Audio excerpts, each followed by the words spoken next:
Do you smell that, Cassius? The scent of burning parchment, the echoes of destruction. Outside, the city is crumbling and fire and chaos consume it.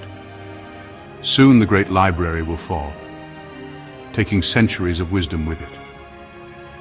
Master, the library, the city, it's all collapsing. What are we to do? The city may fall into the dust of time, Cassius, but truth is eternal. How can you be so calm? Everything is burning. The fire outside is nothing. Cassius, the only fire that matters is the one inside you.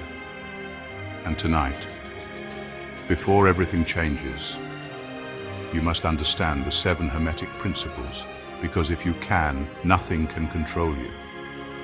Not war, not fate, not even death. The first principle is mentalism. The all is mind, the universe is mental. What does that mean, Master? Everything begins in the mind, and everything you see, this library, this city, even the fire consuming it was once a thought or an idea before it became reality. But how can thought control reality? The fire outside is not just in my mind. And yet this library, this city, before they existed, what were they? I don't know. They were ideas, Cassius. Dreams turned into stone, into scrolls. Everything begins in the mind. The second principle is correspondence. As above, so below. As within, so without. I'm not sure I understand. The universe is a reflection of itself. Look at a kingdom. When the ruler is just, his people prosper. But when he is corrupt, the nation falls. So you're saying what happens inside me shapes the world around me? Precisely. If you are at war with yourself, your life will be filled with conflict.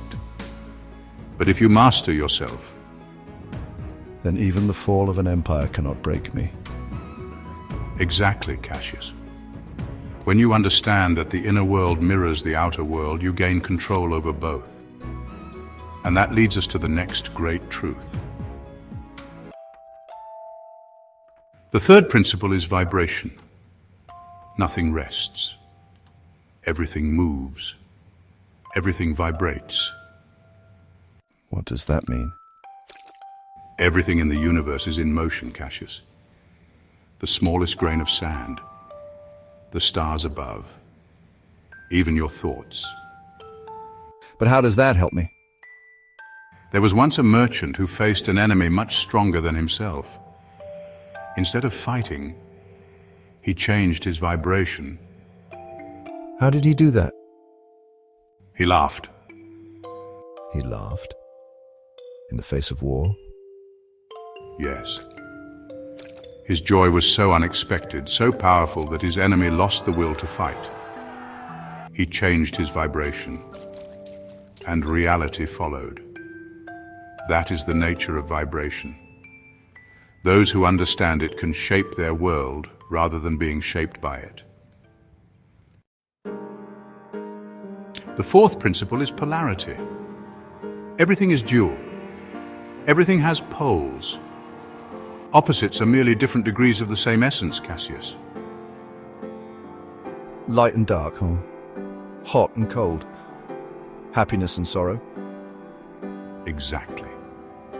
Think of love and hate. Though they seem completely different, they are part of the same spectrum. With time, effort, or a shift in perspective, one can transform into the other. Then if someone is consumed by anger, can they turn it into passion? And if they're afraid, can they create courage? Yes. The key is understanding that emotions and states of mind are not fixed. They fluctuate, and you have the power to guide them. Recognizing this gives you control over yourself and by extension the world around you. So if I learn to shift my emotions, I am not at their mercy. I can choose how I react, no matter the circumstances. Precisely. And when you master this, you begin to see the larger pattern that connects all things. The rhythm of life itself. The fifth principle is rhythm. Everything flows out and in. Nothing in existence is static, Cassius. Life moves in cycles, rising and falling like the tides. Like the tides, or the rise and fall of empires, or even the seasons of life. Yes, and the wisest among us learn to move with the rhythm instead of resisting it. There was once a king who lost his throne, cast down by betrayal. He wandered in exile, abandoned by all who once praised him. But he did not despair. He knew that just as the sun sets, it must rise again. He waited, observed, and when the time was right, when the cycle turned, he reclaimed his kingdom, stronger than before. Then even in misfortune there is a pattern. If I recognize it, I can prepare for what comes next instead of being swept away by it. Exactly. Every rise follows a fall, and every fall is followed by a rise. To see this is to become a master of timing, and that leads us to the next principle, cause and effect. The sixth principle is cause and effect. Every cause has its effect. Every effect has its cause. Nothing happens by accident, Cassius. Every action, every thought sets something in motion.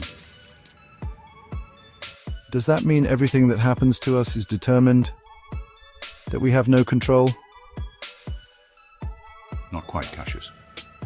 Consider this story of a great general. When he was young, he was born into hardship. He could have surrendered to his fate, but instead he studied, trained, and made careful choices. Every decision he made was a cause that shaped his future. When war came, he did not wait for luck. He placed himself in positions where fortune favored him. He became a master of strategy and, in time, a ruler. His success was not chance, it was the result of the causes he set in motion years before. Then I must be mindful of the choices I make. Each one is a step towards something greater, or a trap I set for myself. That is wisdom, Cassius. When you take control of your choices, you take control of your fate.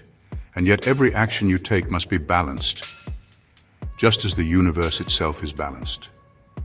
Now let us discuss the final great truth, the principle of gender.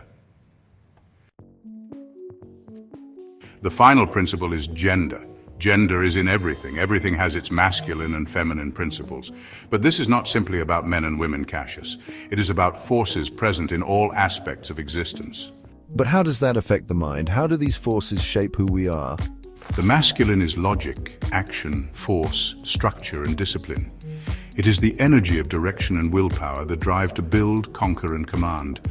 The feminine is intuition, creativity, nurturing, fluidity, and receptivity.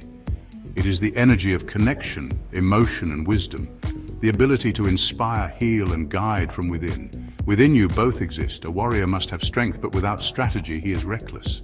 A philosopher must think, but without passion, his words are empty. Only by embracing both forces can one achieve mastery of life. So true strength is not in choosing one over the other, but in knowing when to act with force and when to yield with wisdom.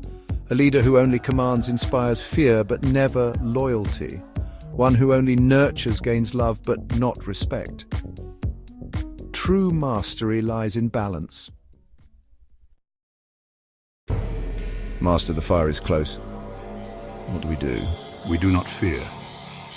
The scrolls will burn, but the wisdom will remain, because it is written not on parchment, but in the mind, in the stars, and in you.